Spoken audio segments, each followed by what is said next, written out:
Fotografije, ki jih vidite tole za menoj, so nastale 6 dni nazaj. Gre za posnetke s podnebnih protestov mladih, ki so se pri nas odvijali v Ljubljani, Kopru in v Mariboru in na katerih smo že 3. leto zapored zahtevali, da se podnebno krizo končno prične obravnavati tako, kot ji pritiče, kot urgentno krizo globalnih razsežnosti.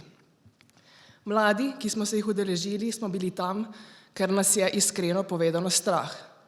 Tesnobni smo, ker za nas vsako leto bolj očitne posledice podnebne in ekosistemske krize niso nekaj, kar se bo morda zgodilo v neki za nas oddaljeni prihodnosti ali pa nekje drugje, temveč realnost, ki jo nekateri deli sveta že živijo danes. Dejstva govorijo sama zase. Lansko leto je bilo zopet eno najtoplejših let v zadnjem stoletju in pol. Na Siciliji so izmerili najvišjo temperaturo v Evropi.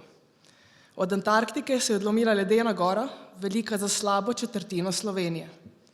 V Evropi smo bili ponovno priča katastrofalnim gozdnim požarom, obsežnim poplavam, hudim vročinskim valovom in vse hitrejšemu dvigovanju morske gladine. Zadnje poročilo medvladnega odbora za podnebne spremembe IPCC z konca februarja je jasno. Za omejitev globalnega segrevanja pod varno mejo 1,5 stopinje in preprečitev katastrofalnih posledic podnebnih sprememb je ključno odločno zmanjšanje emisij toplogrednih plinov že v tem trenutku oziroma v tem desetletju. Znanost nam torej nedvomno sporoča, da je čas odlašanja resnično mimo. Kako pa je vse to povezano s hrano? Izsledki lanskoletne mednarodne študije so pokazali, da bi bilo leta 2015 oskrba s hrano vir 1/3 vseh globalnih izpustov toplogrednih plinov povzročenih s strani človeka. Naj še enkrat ponovim, 1/3 vseh globalnih izpustov. Največji del teh izpustov lahko pripišemo kmetijstvu ter rabi zemljišč in spremembam v njihovi rabi. Pri slednjem ima največjo vlogo izsekavanje ogromnih površin tropskih gozdov zaradi pridobivanja zemlje za pašnike in kmetijsko pridelavo, velikokrat tudi za krmo za živino, ki jo potem uvažamo tudi k nam v Evropo. Sedanji način proizvodnje hrane poleg tega vodi v pospešeno izginjanje biotske raznovrstnosti, v zniževanje kakovosti pitne vode in v zmanjševanje rodovitnosti tal. Iz vsega povedanega lahko torej sklepamo, da je trenutni sistem oskrbe s hrano eden glavnih vzrokov za podnebno in ekosistemsko krizo, v kateri smo se znašli. Trenutni način prehranjevanja je predvsem država globalnega severa, kamor spada tudi Slovenija, vse prej kot vzdržen. Posamezniki in organizacije s svojimi vsakodnevnimi odločitvami in glede vrste in količine hrane, ki jo porabimo, usmerjamo ponudbo hrane na naših trgovskih policah in tako tudi na posreden način vplivamo na proizvodno stran sistema oskrbe s hrano. Še kako pomembno je torej, kaj damo na našo mizo. Mize so naše spremljevalke tudi na dogodkih, s katerimi smo povezani vsi, ki smo danes prisotni tole.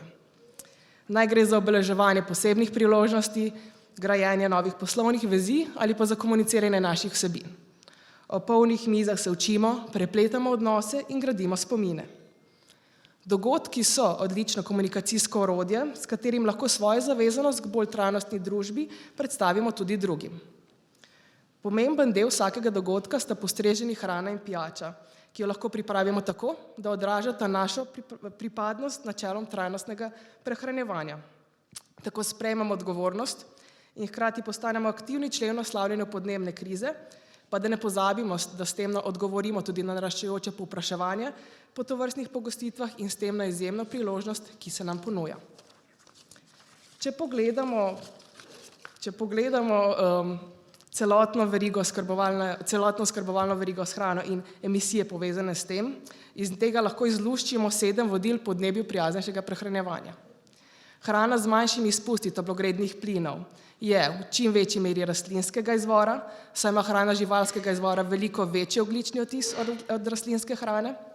Pridelana je na ekološki ali biodinamičen način, torej brez uporabe sintetičnih gnojil in sredstev za zaščito rastlin. To je tudi hrana, ki ne pristane med odpadki, saj se pri njenem razpadanju sprošča močan toplogredni plin metan.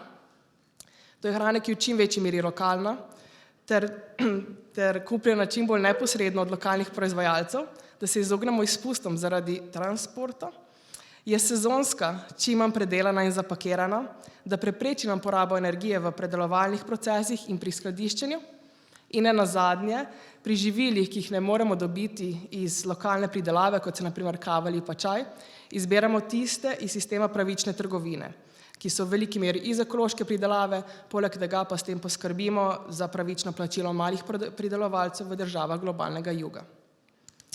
Samo s spremembo prehranjevalnih navad seveda ne bomo rešili podnebne krize, pa vendar podnebne krize ne moremo ustrezno nasloviti, brez da spremenimo prehranjevalne navade. A bo težko? Morda, ampak to nikakor ne pomeni, da ni mogoče. Potrebno bo zamajati kakšno že desetletje utemeljeno prepričanje, pa se večkrat namesto "ne da se" poslužiti vprašanja, kako bi pa lahko to storili. Ampak sem prepričana, da se vsi udeleženci današnje konference pri svojem delu s tem ves čas soočate. Če sem že začela s fotografijami, naj z njimi še zaključim. Kar na njih vidite, so primeri ravno prav obloženih miss na monetarnih dogodkih. Vsa hrana, ki jo že več let ponujemo na naših srečanjih, ustreza prej naštetim 7 kriterijem podnebju prijaznejšega prehranjevanja. Z našimi dogodki kažemo, da se da, če se hoče. In ravno zato smo danes tu, da prek predstavitve dobrih praks in razprav naredimo prve korake v smeri tega, da podnebju prijaznejša pogostitev na dogodkih postane prioritetno izbira na naših in vaših mizah. Vsem skupaj nam torej želim obilo navdiha, novih znanj in vezi, s katerimi bomo skupaj dodali en tak košček v mozaik bolj trajnostne družbe prihodnosti. Hvala.